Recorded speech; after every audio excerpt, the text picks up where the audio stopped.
열왕기하 14장 1절에서 16절까지 함께 읽었습니다. 유다의 왕 아마샤가 이제 왕의 등극을 하게 됩니다. 이때는 북이스라엘은 이제 요아스가 이제 2년째 통치하던 때입니다.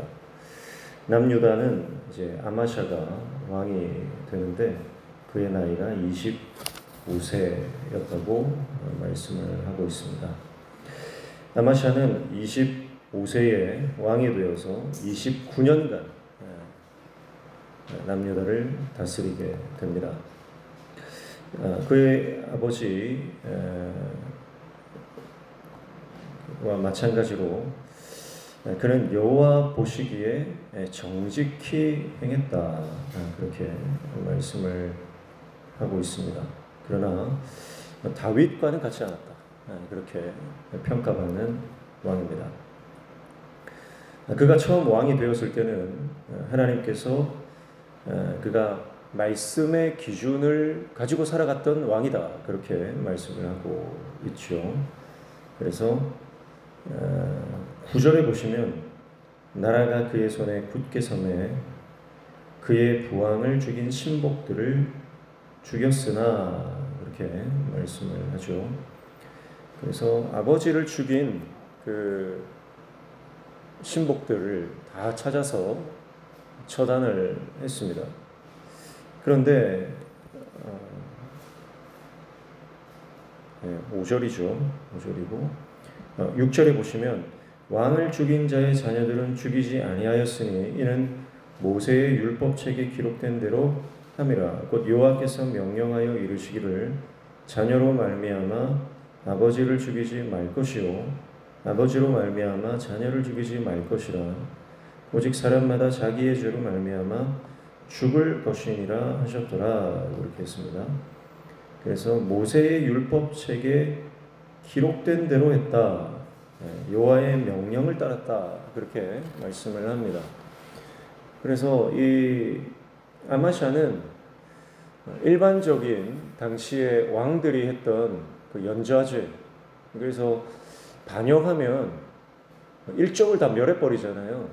그런데 일반적으로 왕들이 그렇게 했음에도 불구하고 그렇게 해서 어떤 원흉의 뿌리까지 다 뽑으려고 했던 그런 다른 왕들의 그 모습들과는 다르게 모세의 율법을 기준으로 해서 결정을 했다는 것입니다. 그래서 연좌제를 적용하지 않고 아버지의 죄를 자녀들에게 묻지 않는 말씀의 기준으로 그가 통치를 했다라고 하는 것을 볼 수가 있습니다. 그래서 뭐가 기준이냐, 이게 중요하죠.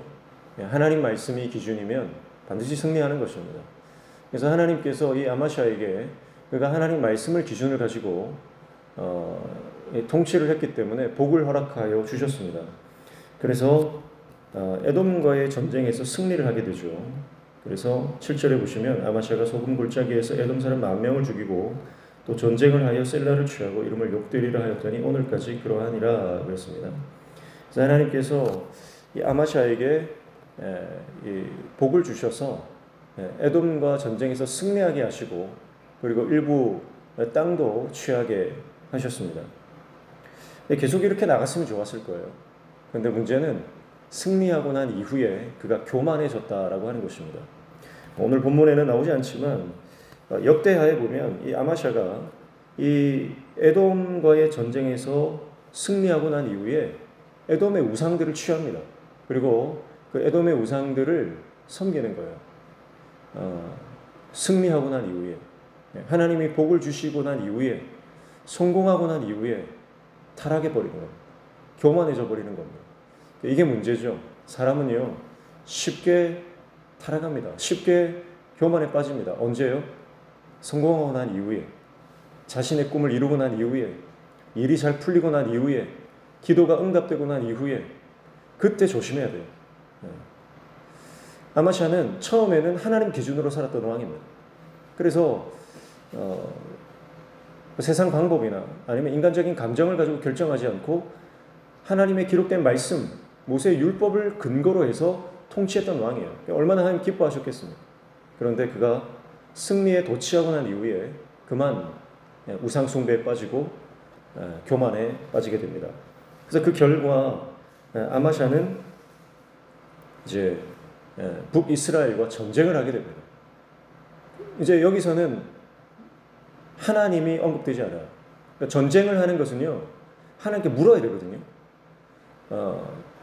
하나님의 백성이 전쟁을 할 때는 하나님께 물어야 되는데 여기서는 묻지 않습니다. 그리고 북이스라엘 요아스가 이 전쟁을 만류하잖아요. 그럼에도 불구하고 그가 그 전쟁을 강행합니다.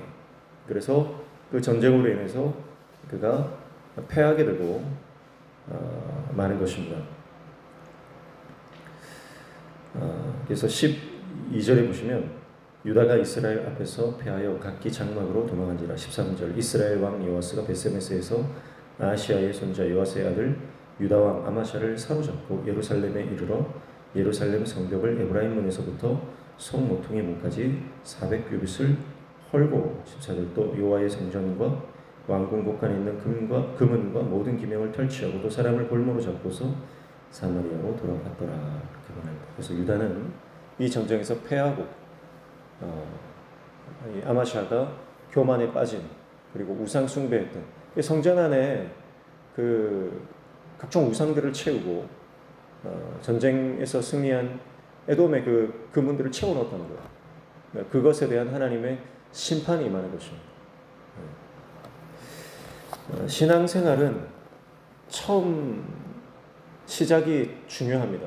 그러나 더 중요한 것은 어떻게 마치느냐, 끝까지 내가 순종하느냐, 그게 어쩌면 신앙생활의 가장 큰 관건이 아닌가 그렇게 생각되어집니다. 처음이 좋았는데 마지막이 좋지 않은 사람이 얼마나 많습니까? 처음은 정말 하나님 말씀대로 하나님 말씀에 순종하면서 나아가다가 중간에 변절하고 중간에 하나님을 떠나는 사람들이 얼마나 많습니까? 처음에 목회자도 그래요. 개척할 때, 교회가 작을 때, 그럴 때는 겸손하게 하나님을 잘 섬기다가 교회가 성장하고 교회가 부흥하고 교회가 커지면 교만에 빠지는 목회자들이 얼마나 많은지 모릅니다. 성도들도 그렇죠. 힘들고 어려울 때는 하나님 찾다가 이제 잘 나가게 되면 하나님이 안중에 없는 그런 인생을 살아가는 분들이 얼마나 많은지 모릅니다. 끝까지 순종하는 저와 여러분 되시기를 축복합니다. 끝까지 순종하는 것, 변치 않고 하나님의 말씀을 붙드는 것이 얼마나 어려운지 몰라요. 그러나 우리가 겸손히 날마다 내 자아를 십자가에 못 박고 하나님의 은혜를 구하면 하나님께서 우리에게 더 큰 믿음으로 날마다 채워주실 줄로 믿습니다. 그래서 오늘 하루 하나님 말씀 묵상하면서 하나님, 내가 끝까지 변치 않는 믿음의 종 되기를 원합니다. 내가 성공해도, 내가 잘 나가도, 하나님 내 기도 응답해 주셔도, 내 일들이 술술 풀려도 은혜인 줄 알고 하나님께서 도우신인 줄 알고 자만하지 않겠습니다. 교만하지 않겠습니다. 하나님 나를 붙들어 주십시오. 그렇게 기도하며 하나님께 끝까지 충성하는 하나님의 종 되시기를 축복합니다. 그래서 어제보다 오늘보다 내일이 더 믿음으로, 더 은혜로 충만한 하루하루를 살아가는 저와 여러분 되시기를 주님의 이름으로 축복합니다. 기도하겠습니다. 하나님 아버지, 끝까지 하나님 말씀의 기준을 가지고 순종하며 나아가는 하나님의 종 되게 도와주시옵소서. 성령으로 날마다 충만히 기름 부으시고 주의 영으로 충만히 채워주시기를 소원합니다. 오늘도 주님 말씀 붙잡고 기도할 때 우리의 기도에 들어응답하여 주시며 우리의 삶의 모든 막힌 문들이 열려지는 영통의 은혜를 허락하여 주시옵소서. 예수님 이름으로 기도하옵나이다. 아멘.